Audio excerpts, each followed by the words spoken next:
Several hundred gun advocates turned out in Westchester today to protest the president's actions to curb gun violence.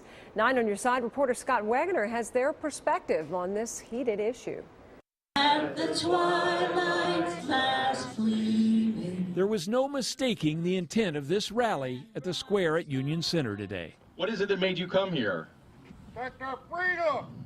Thank you. From the speeches to the signs to the firepower, several hundred gathered to protect something dear to their hearts. When you look at the Second Amendment, it's the only one that says it shall not be infringed. They called it the Day of Resistance, or .223. That refers not just to the date, but to the caliber of cartridge used in many rifles. I want you to remember 2 simple words.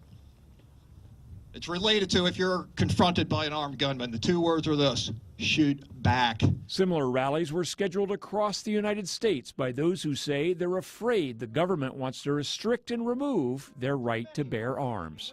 Firearms and weapons in general are liberty's teeth, and if we lose those, then there's nothing to stop our government from taking any other liberties that we may have now.